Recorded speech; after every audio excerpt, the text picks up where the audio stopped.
Are you one of the select social media savvy people that's already on Google+? Did you get a little excited when that super exclusive invite email arrived in your inbox? Now, I must admit, I was a little disappointed it took me a few days to get the invite from a friend. Guess that makes me a loser. But now, I'm wondering if that coveted invitation is more trouble than it's worth. See, starting on July 31st, everyone's Google+ profile is going public. And during the current testing phase, you could keep that profile private, but that's all about to change.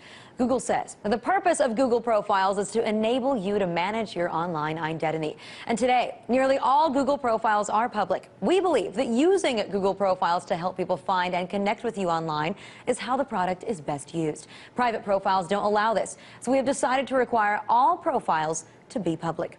So I bet you're wondering, what happens if you don't make your Google+ profile public and reveal your identity to everybody on the internet?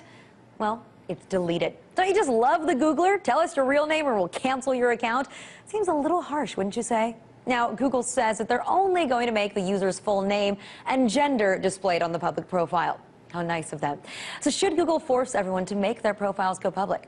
I don't think so. But here's my big question for anybody who's signed up for Google+. Should this policy really shock any of us? The company has a long history of trampling on privacy rights. That's something that we've documented numerous times on this show. Do you remember former Google CEO Eric Schmidt and what he says about online privacy? If you have something that you don't want anyone to know, maybe you shouldn't be doing it in the first place. But if you really need that kind of privacy, the reality is that search engines, including Google, do retain this information for some time. And it's important, for example, that we are all subject in the United States to the Patriot Act. It is possible that that information could be made available to the authorities. Oh, Eric, inventor of the creepy line. And Google+ isn't the only Google platform that's moving away from privacy protections. See, major changes have been made to how YouTube users can register and operate on the site. For years, YouTube has allowed users to upload videos and comment anonymously. It was a hallmark of the site, for better or for worse. And they've been very proud of this position. They claimed in a blog post on the Google website that anonymity was a hugely important feature of YouTube, which let dissidents in the Middle East comment and upload content without governments or anyone else being able to track them.